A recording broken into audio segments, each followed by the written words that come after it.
Assalamualaikum warahmatullahi wabarakatuh. Eh, saya Muhammad Anas Syafianda dengan NIM 240 204 110048. Baik, di sini saya akan me- mengerjakan tugas video yakni ulumul hadis. Baik, langsung saja. Di sini seperti apa yang telah dijelaskan oleh Bapak dosen Pak Miski, di sini kita disuruh membuat 3 poin. Nah, yang pertama itu ada menjelaskan kriteria kesohihan matan. Terus yang kedua itu membuat bagan sanad minimal dari 3 literatur.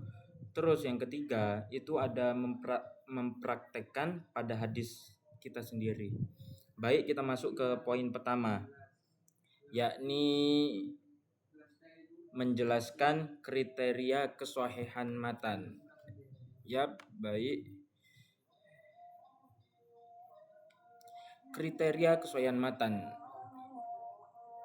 Kriteria kesohihan matan itu bertujuan memastikan bahwasannya isi hadis itu benar-benar berasal dari Nabi Muhammad SAW, tidak bertentangan dengan prinsip syariat maupun akal yang sehat. Pada ketiga hadis yang telah saya kerjakan itu matanya adalah perkataan Nabi Muhammad SAW yang berbunyi la dororo wala diror. Kriteria kesohihan matan dapat dijelaskan sebagai berikut. Yang pertama, itu matan itu tidak boleh bertentangan dengan Al-Quran. Terus, kemudian matan tidak boleh membahayakan dan tidak boleh saling merugikan. Jelas sejalan dengan prinsip umum syariat dalam Quran surah Al-Baqarah ayat 195, yang artinya janganlah kamu menjatuhkan dirimu ke dalam kebinasaan. Yang kedua, matan tidak bertentangan dengan hadis lain yang lebih kuat serta tidak mengandung makna yang mustahil secara akal. Isi hadis ini justru menjadi kaidah agung dalam fikih dan dipakai luas dalam penetapan hukum. Selanjutnya yang ketiga, yakni matan tidak mengandung kejanggalan lafaz atau tambahan makna yang aneh pada 3 riwayat yang Anda tampilkan yang telah saya kerjakan. Redaksi matanya itu konsisten dan ringkas. Selanjutnya keempat, yakni matan tidak boleh mengandung unsur syaz atau ilat seperti pertentangan dengan riwayat para perawi terpercaya lainnya. Dari ketiga riwayat menunjukkan bahwasannya matan ini datang dari sahabat yang berbeda-beda, namun maknanya tetap sama. Terus kriteria kesohihan matan dari hadis la doror wala diror. Di sini dari hadis ini dia tidak bertentangan dengan Al-Quran. Makna hadis itu tidak boleh memberi mudarat dan tidak boleh membalas mudarat dengan mudarat lainnya. Ini sesuai dengan ayat Quran surah Al-Baqarah ayat 195 dan Quran surah An-Nisa ayat 29. Terus selanjutnya tidak bertentangan dengan hadis yang lebih kuat. Maksudnya di sini ialah seorang muslim adalah orang yang orang lain itu selamat dari gangguan tangan dan lisannya. Kemudian tidak boleh membahayakan diri sendiri. Terus selanjutnya matan tidak mengandung kejanggalan atau makna batil. Maksudnya di sini ialah lafaznya itu ringkas dan tidak ada tambahan kata-kata atau kalimat yang aneh. Terus kemudian makna logis dan diterima umum. Terus selanjutnya digunakan sebagai kaidah fiqhiyah besar oleh para ulama. Terus selanjutnya ialah maknanya jelas, tidak kontradiktif.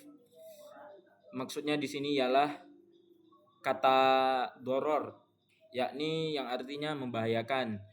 Sedangkan kata diror itu artinya ialah membalas bahaya dengan bahaya lain. Kalimat sangat jelas dan konsisten. Jadi di sini pada hadis la doror wala diror itu memenuhi syarat kesohihan matan karena sesuai dengan Quran, terus sesuai dengan hadis, tidak syaz atau ilat. Yang terakhir maknanya tuh sudah jelas dan selaras dengan prinsip-prinsip syariat. Baik, langsung saja kita masuk ke poin kedua, yakni membuat bagan sanad minimal dari 3 literatur. Nah, di sini telah saya paparkan dari ketiga hadis.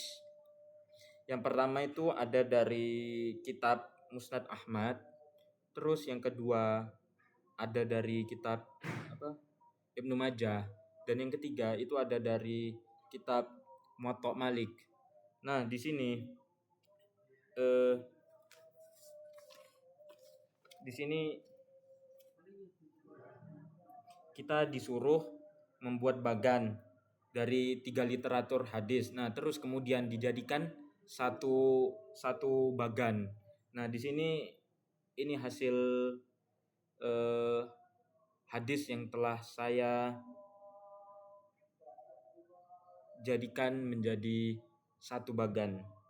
Nah, di sini dari kitab kitab Musnad Ahmad dan Ibnu Majah itu bisa dijadikan menjadi satu bagan.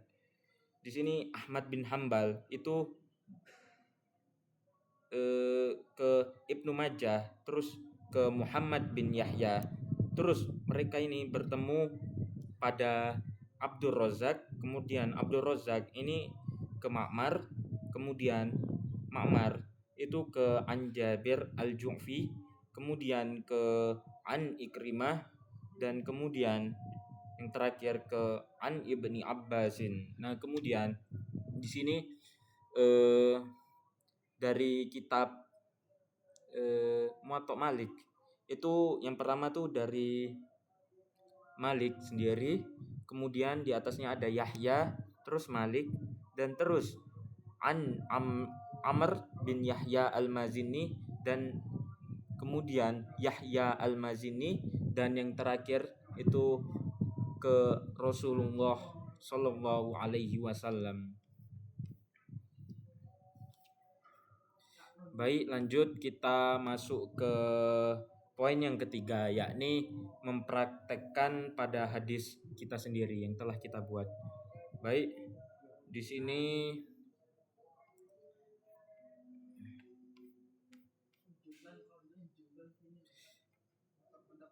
praktik penerapan pada hadis kita sendiri dengan menggunakan hadis la doror wala diror yang tadi. Yang pertama, dari sisi sanad, 3 riwayat menunjukkan adanya penguatan silang karena hadis diriwayatkan melalui berbagai jalur, melalui Ibni Abbas dan Ubadah bin Samit. Ini membuat kualitas hadis semakin kuat walaupun terdapat beberapa kecacatan pada sebagian sanadnya. Misalnya, kelemahan sanad sebagian perawi itu menurut sebagian ulama, namun jalur Malik dari keluarga Al-Mazini itu lebih kuat dan dijadikan dasar pada fuqaha.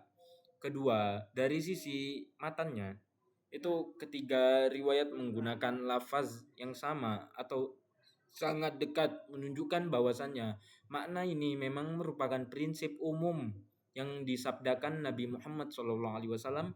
Bahkan sebagian ulama menyatakan bahwa ini termasuk al-qawaid al-khams al-kubra. Hal ini menunjukkan matan hadis sangat kuat secara makna, konsisten, dan tidak bertentangan dengan syariat maupun akal. Kemudian yang ketiga ialah penerapan hadis ini dalam kehidupan nyata sangatlah luas. Larangan mengganggu tetangga, terus larangan merusak jalan publik, serta larangan transaksi atau perbuatan yang menyebabkan kerugian sepihak. Dengan demikian, praktik penerapan hadis ini dapat dilihat dalam hukum peradaban, muamalah, hingga etika sosial. Nah, pada poin yang ketiga ini itu identitas dari hadis la doror wala diror itu dapat disimpulkan tidak boleh membuat bahaya dan tidak boleh membalas bahaya dengan bahaya-bahaya yang lainnya. Jadi semisal kita nih mau membuat semisal kita mau membuat kejahatan gitu yang sifatnya itu membahayakan. Nah, terus semisal ada teman kita yang sedang